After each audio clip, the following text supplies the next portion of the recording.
door early this morning to arrest her son, who now faces a whole slew of charges that both her and her son just learned about here at court.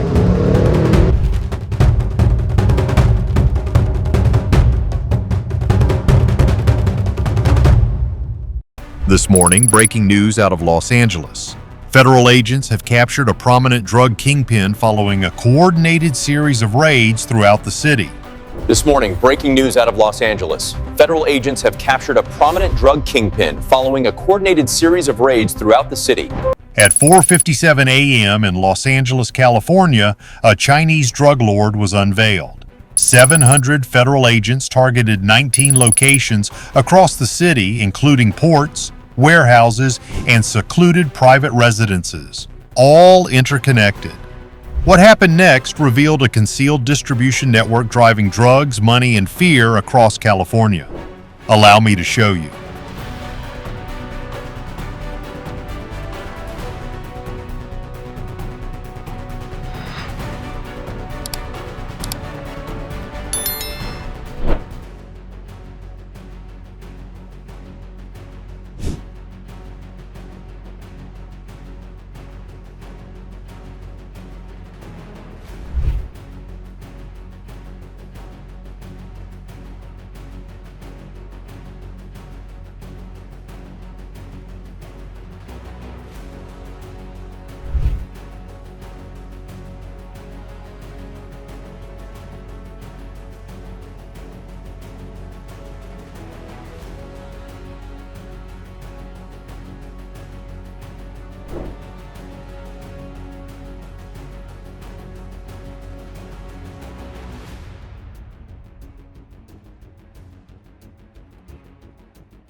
His name appeared on plaques and donation lists. People greeted him warmly, never questioning where his wealth came from. Beneath that polished exterior, however, something far darker was brewing. Investigators would later uncover that Zhao didn't win loyalty through generosity. He forged it through manipulation. He targeted those already vulnerable, like a bakery struggling with overdue rent or a contractor buried in debt. A family terrified of deportation, he showed up with a smile and answers. Loans with no paperwork, visas appearing overnight. A lawyer paid under the table. Problems disappeared and favors started flowing. But when anyone showed resistance, the mood shifted. One landlord in San Gabriel attempted to back out of a lease. First came a gentle reminder, followed by a shattered windshield. A note slipped under the door read, "You owe more than rent." 2 weeks later, he disappeared. His wife filed a missing person report. His car was found abandoned at the Port of Los Angeles, keys still in the ignition. Zhao's shipping companies operated from those same docks. On paper, they dealt in seafood, auto parts, and electronics. But by night, trucks exited through back gates and sped across the southwest, never slowing down. GPS logs revealed the same routes taken at the same times day after day. The paperwork never aligned with the deposits. The money was tied to something much darker. Hundreds of kilograms of heroin and fentanyl moved through his operations each month, fueling overdoses from California to Ohio. He also owned massage parlors, karaoke lounges, and 24/7 hospitality clubs. Behind tinted windows, women from East Asia and Central America worked in shifts. Their passports were locked away, their families were threatened back home. One woman tried to flee through a service alley. She made it to the docks before she was caught. A week later, fishermen discovered a body tangled in mooring lines at berth 203. No identification, just bruises. Zhao understood power in two currencies, gifts and fear. By day, he made donations to cultural festivals. By evening, he met with men armed with knives and guns. Retired detectives were invited to lavish banquets. Local officials received campaign contributions. No one questioned it. No one wanted to peek behind the curtain. To the neighbors, he was a philanthropist. To investigators, he was a mastermind with layers of soldiers, drivers, couriers, and accountants. Every route was made to be redundant. Yes, if you want to witness all 19 targets hit in unison. 4:57 a.m., Los Angeles. For 30 seconds, the city was motionless. A light fog drifted between the warehouses. The port crane loomed, frozen in the darkness, and every apartment window around Arcadia mirrored nothing but silence. Convoys were in place. Helicopters hovered above the harbor. Tactical teams crouched behind steel doors while snipers lay flat on rooftops, rifles resting on cold metal rails. Then the radios crackled to life. At once, all 19 targets detonated. Steel hinges were ripped from their frames. Flashbangs exploded, blinding white in narrow hallways. Shockwaves reverberated through the alleys, like thunder trapped between buildings. A dozen neighborhoods erupted in light all at once. Long Beach, Monterey Park, San Gabriel, Rosemead, Arcadia. Los Angeles had witnessed earthquakes, fires, and riots, but nothing like this. This was precise. This was coordinated. This was war at dawn. At a cargo warehouse near the port, the FBI hostage rescue team slammed into the doors with hydraulic rams. Sparks flew. The steel finally gave way. Inside, masked workers froze beneath the harsh glow of fluorescent lights. On tables around them, bricks of powder were sealed in plastic, and scales still hummed. They scrambled to flee through aisles of metal shelving, but armed agents stormed forward in tight formation. Boots slammed against the concrete. Shadows shifted. The walls of the warehouse reverberated with the force of impact. On Interstate 5, 3 delivery vans tried to escape, their engines roaring as they veered toward a side road. U.S. Marshals were already in position. 2 armored interceptors blocked the front, while another sealed off the rear. Tires screeched in desperation. With no escape route, the drivers slammed on their brakes, their bodies thrown forward as agents advanced, shields raised, headlights cutting through the fog and dust. North of downtown, at a luxury home in Arcadia, another battle was taking place. The house appeared pristine from the outside, trimmed hedges, warm lights, marble steps. But inside, it was a fortress. Reinforced doors, hidden cameras. The air was a mix of perfume and gun oil, cold and tense. HSI teams ascended the staircase, moving through the thick, blinding smoke of flashbangs. Furniture had been shoved against bedroom doors and steel rods jammed beneath the handles. It made no difference. Rams slammed into the wood, hinges snapped, the walls trembled, men scattered, some tried to hide behind closets, others rushed for the garage. Automatic weapons were found hidden under beds, taped beneath tables wrapped in towels. Agents cleared room after room, flashlights scanning corners, muzzle brakes faintly glowing from the heat. Outside, helicopters hovered without lights, their rotors slicing through the cold air. At a commercial block near Monterey Park, the DEA hit a processing apartment. Racks of fentanyl powder were drying next to kitchen exhaust fans. Packaging machines clattered to life. When the door crashed down, workers bolted for the fire escape. They didn't get far. A team on ropes descended from the roof, landing in front of them, boots slamming against steel stairs. Across the city, alarms blared, glass shattered, and engine noise flooded the streets. But the most critical target remained ahead. A black SUV in a basement garage where Liang Jiao kept his escape route prepared. The storm was far from over. The hunt was closing in on him, step by step, floor by floor. Los Angeles had joined the battle, and nothing would ever be the same by sunrise. What they uncovered next were hidden rooms, secret warehouses, and lives caught in the crossfire. Comment deeper if you want to see what they found inside. 6:25 a.m., Los Angeles. The explosions had ceased, but the operation was far from over.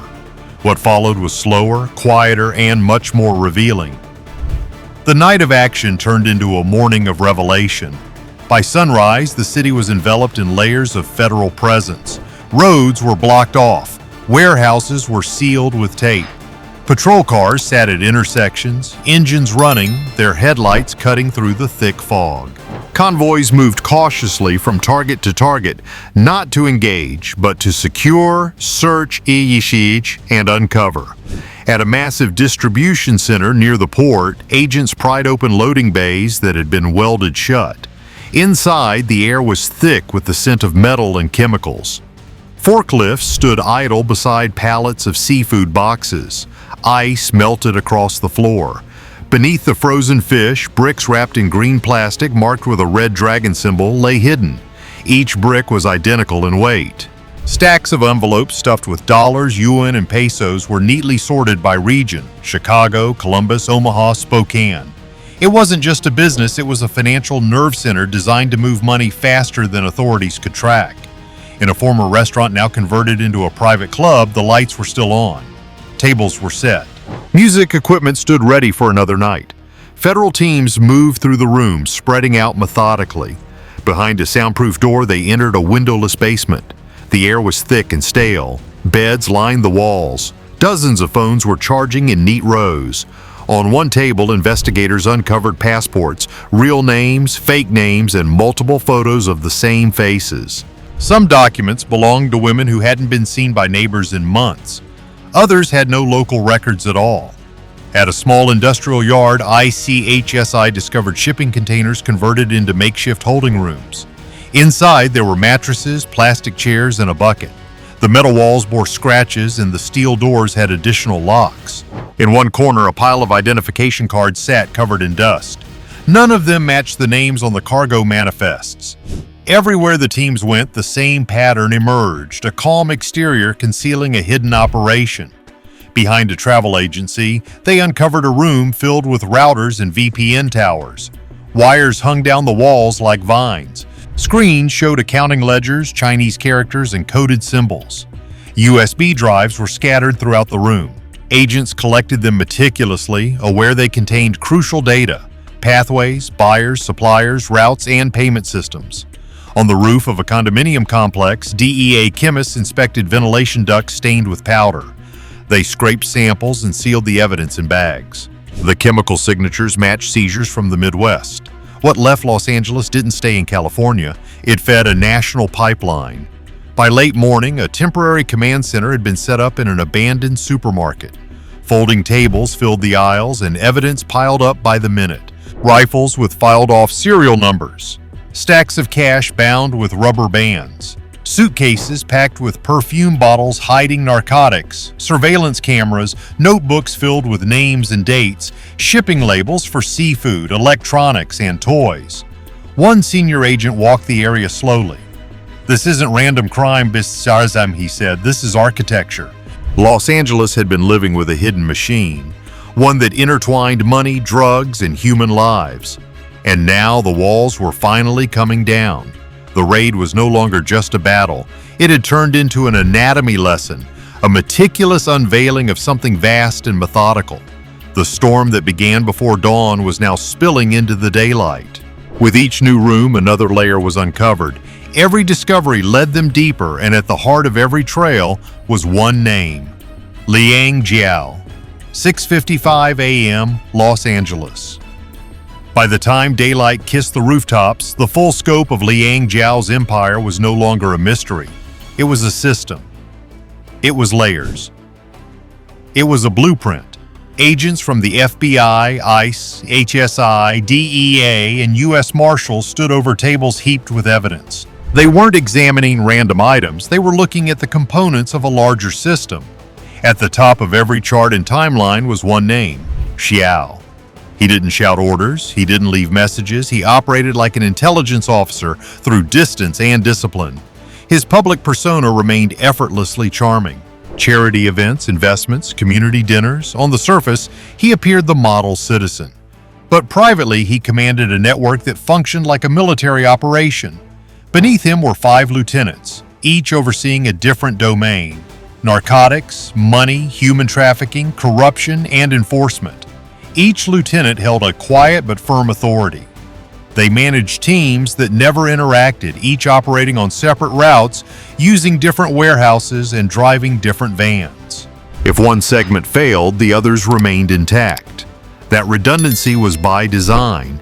Xiao had constructed a system capable of surviving interruptions. It could bend, heal, and regroup. The narcotics wing managed the supply chain, with trucks leaving Los Angeles at night, transporting goods labeled as seafood, electronics, or household items. On paper, every shipment appeared legitimate, but the weight was always off. Agents would later confirm that drugs were concealed inside frozen fish, hidden within engines, even embedded in ceramic tiles, micro compartments, vacuum seals, layers of deception. The financial wing was just as meticulous. Money flowed seamlessly through shell companies, real estate holdings, and charitable foundations. Ledger entries were camouflaged as donations or event sponsorships. $1 million could disappear into a festival budget only to resurface through currency exchanges in Nevada, Illinois, or New Jersey. Every transaction was structured to stay below reporting thresholds, and each deposit was divided across dozens of accounts. It all appeared to be generosity. It was laundering, pure and simple. The human trafficking wing, however, was the most unsettling. Women were brought from abroad with false promises of work, visas, and safety. Their documents were seized, their movements tightly controlled. They lived in apartments they didn't choose, worked in clubs they didn't own, and followed rules set by men who reported directly to Xiao's lieutenants. A few resisted. They were moved, silenced, or simply disappeared. Records indicated that at least 40 individuals had no traceable existence outside this network. The corruption wing operated subtly. Zhao funded uniforms, dinners, campaign donations, and small favors, nothing overt, nothing that would raise suspicion. But over time, these gestures of goodwill evolved into undeniable access. These men left behind smashed windows, broken fingers, and whispered threats. No paperwork, no police reports. The message was always clear. Every part of this operation led back to one source. Every route, every dollar, every act of violence had a single goal: expansion. Investigators examined the evidence and finally understood why Los Angeles had been so silent. The network wasn't chaotic. This was no neighborhood crime. It was something national, an organized threat with discipline, reach, and ambition. And now it had been exposed. 7:20 a.m. Los Angeles. By the time the sun rose above the San Gabriel Mountains, the operation had shifted from assault to accountability. The sounds of flashbangs and engines had faded. What remained was paperwork, chains of evidence, and armed guards stationed at every entrance of every seized property. A city that had seemed oblivious just hours before was now encircled by federal vehicles, their flashing lights slicing through the morning haze. Inside a converted supermarket, prosecutors began compiling the first case files. Xiao was processed under tight security, fingerprints taken, photographs snapped, and an inventory of his possessions compiled. Agents laid the evidence out in long rows: cash, ledgers, weapons, phones, passports, USB drives. The numbers were overwhelming. Hundreds of kilograms of narcotics seized, millions of dollars in mixed currencies, dozens of weapons with erased serial numbers. None of it seemed temporary. It felt like a well-established structure. Over the next 72 hours, federal charges were unveiled. Zhao was hit with an avalanche of accusations: conspiracy to distribute controlled substances, interstate trafficking, human trafficking, money laundering. When a story like this concludes, it's tempting to close the tab, take a deep breath, and move on with your day. A seal.